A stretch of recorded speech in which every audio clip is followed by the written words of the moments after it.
పెట్టే ప్రయత్నం చేస్తున్న ఆ కాపు నాయకులు ఎవరు? నిజంగా పవన్ నుండి ఆ సామాజిక వర్గాన్ని దూరం చేయగల సత్తా వారికి ఉందా? ఇదే అంశం గురించి ఈరోజు చర్చను కొనసాగిద్దాం. చర్చలో పాల్గొనేందుకు మనతో సిద్ధంగా ఉన్నారు, మనతో అందుబాటులో ఉన్నారు వంగవీటి రంగ అనుచరులు, రాధా రంగ మిత్ర మండలి ఆంధ్రప్రదేశ్ తెలంగాణ వైస్ చైర్మన్, జనసేన నేత బుల్లెట్ ధర్మారావు గారు మనతో అందుబాటులో ఉన్నారు. ఇక టీడీపీ అధికార ప్రతినిధి మేడ విజయశేఖర్ రెడ్డి గారు కూడా మనతో అందుబాటులో ఉన్నారు. జనసేన నేత శంకర కృష్ణవేణి గారు కూడా అందుబాటులో ఉన్నారు. ఇక వైసీపీ అధికార ప్రతినిధి ఎలం మోహన్ రెడ్డి గారు కూడా మనతో జాయిన్ అవుతారు. ఇక సీనియర్ జర్నలిస్టు అక్షర సత్యం గారు కూడా మనతో ఫోన్ ద్వారా జాయిన్ అవుతారు. ముందుగా మనం వంగవీటి రంగ అనుచరులు, జనసేన నేత బుల్లెట్ ధర్మారావు గారితో మాట్లాడదాం. ధర్మారావు గారు నమస్తే అండి. ధర్మారావు గారు, నా వాయిస్ వినబడుతుందా మీకు? వినిపిస్తుందండి. నమస్కారం. ఎస్ ధర్మారావు గారు, ఏం జరుగుతుంది ఆంధ్రప్రదేశ్లో? జనసేన అధినేత పవన్ కళ్యాణ్ గారు ఎవరైతే కొంతమంది కాపు నాయకులను ఉద్దేశించి మాట్లాడారో, ఎవరిని ఉద్దేశించి మాట్లాడారనుకోవాలి. ప్రధానంగా ఆయన అడిగిన క్వశ్చను, జగన్మోహన్ రెడ్డిని ఎవరు కూడా ఏ రెడ్డి సామాజిక వర్గం క్వశ్చన్ చేయదు, చంద్రబాబు గారిని ఏ కమ్మ సామాజిక వర్గం క్వశ్చన్ చేయదు, కానీ మీరు మాత్రమే ఎందుకు నన్ను క్వశ్చన్ చేస్తున్నారు, నేను ఏం తప్పు మీకు చేశాను అన్నట్టుగా ఆయన మాట్లాడారు. నేను మీకోసమే పార్టీ పెట్టానా, ప్రజల కోసం పార్టీ? అసలు ఏం జరుగుతుంది ఏపీలో? పవన్ కళ్యాణ్ గారు వెంటే కాపు సామాజిక వర్గం ఉందా, లేదంటే వాటిలో చిచ్చు పెట్టి బయటకు వచ్చే సగం మంది వేరే పార్టీలకు వెళ్ళిపోయే అవకాశం ఉందంటారు? ఏం చెప్తారు మీరు?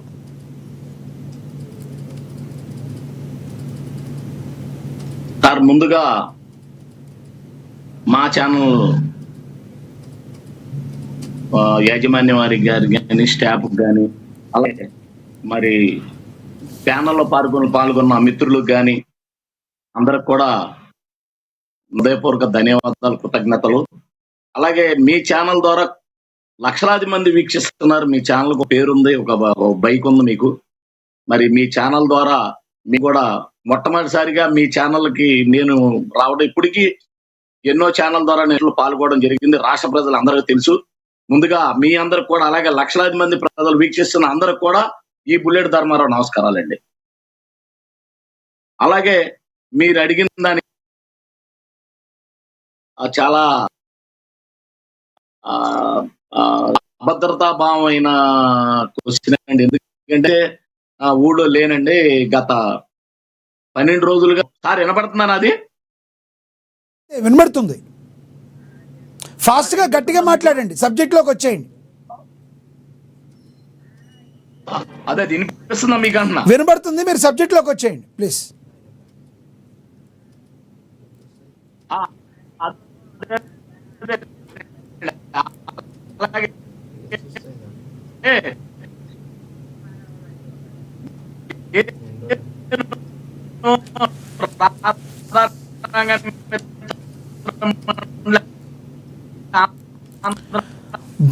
బ్రేక్ అవుతుందండి మీ వాయిస్. ధర్మారావు గారు, మళ్ళీ మాట్లాడతా మీతో.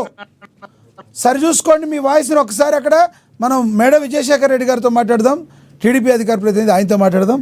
విజయశేఖర్ రెడ్డి గారు నమస్తే అండి. నమస్కారం మీకు, ప్యానలిస్టులకి, ప్రేక్షకులకు అందరికీ కూడా గుడ్ ఆఫ్టర్నూన్.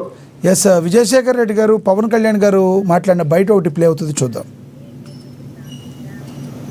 మానవత్వం చూసాం కానీ కులం అనేది ఒక సోషల్ ఫ్యాక్ట్. మనం పుట్టాలి, పుడతాం, దాంట్లో ముందు అంతేగాని దాంట్లో కూరుకుపోం కదా. దాన్ని అర్థం చేసుకుంటాం, గౌరవిస్తాం. కానీ కూర్చోబెట్టి పదే పదే పదే మాట్లాడడానికి విసుగు వచ్చేసింది నాకు కూడా. ఇంకెంతకాలం మాట్లాడతారా మీరు? ఎంతకాలం మాట్లాడతారు? ఒక్కొక్కళ్ళు మీ గురించి చెట్టా విప్పనా? ఒక్కొక్కడి గురించి చెప్పాలా? ఒక్కొక్కడి గురించి తట్టుకోగలరా? నేను మాట్లాడితే నోరు విప్పితే ఇష్టానికి మాట్లాడతారు ఒక్కొక్కళ్ళు. మనోహర్ గారు కూడా రాకూడదంటారు, ఆయన కమ్మంటారు. ఎన్నికైన ఎమ్మెల్యేలు అందరూ ఎవరయ్యా? కాపులు లేరా దాంట్లో? నా పక్కన లింగంనేని రమేష్ గారు ఉంటే ఆయన కమ్మంటారు. ఎక్కడో తెలంగాణను పెట్టుకున్న వ్యక్తిని చూసుకుని ఆయన కమ్మంటారు. ఇంకెవరు ఉండకూడదు. ఇప్పుడు హసీనా కూర్చోబెట్టి కాపులు అండి. ఏం తెలియదు. Thank you. నేను చెప్తున్నా, అంటే నేను చెప్పేది అరే దాటి మాట్లాడదాం, కులాలు మతాలు దాటి వెళ్దాం, ఒకే అర్థం చేసుకుంటాం, మాట్లాడతాం, ప్రతి సమస్యను మాట్లాడతాం. అంటే కూర్చోబెట్టి ఇంకా తగ్గి తగ్గి తగ్గి నాకు విసుగు వచ్చేసింది. ఇంకా నాకు ఓట్లు ఉంటే ఉంటాయి, పోతే పోతాయి. కానీ ఇలాంటి పనికిమాలిన విశ్లేషణలు, పనికిమాలిన ఈ విమర్శలు పెట్టుకుంటే మటుకు చాలా బలంగా సమాధానం ఇస్తాను. ఇది ఫస్ట్ టైము, భవిష్యత్తు అందరి చేత ఇప్పిస్తాను, గుర్తుపెట్టుకోండి.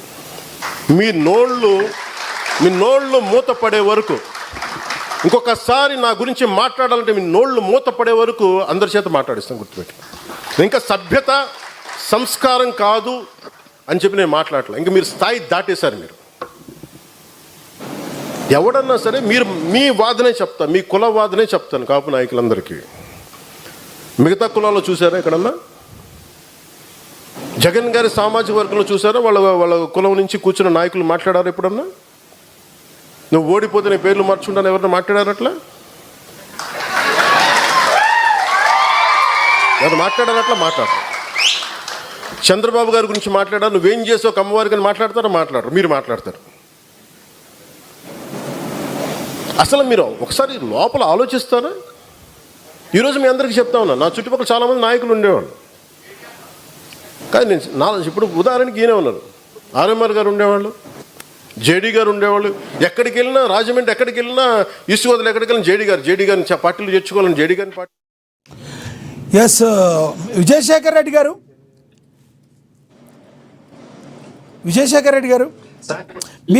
ఇప్పుడు మీరు చూపించిన బయట ఏదైతే ఉందో దాన్ని బట్టి ఈ కులతత్వం ఎక్కడ దాకా ముందుకెళ్తాందో, ఎక్కడ దాకా ఆయన చెవులు తినేస్తున్నారో, ఏ రకంగా పవన్ కళ్యాణ్ గారినే ఫ్రస్ట్రేట్ చేస్తున్నారో ఆయన మాటలు చూస్తే అర్థమవుతుంది.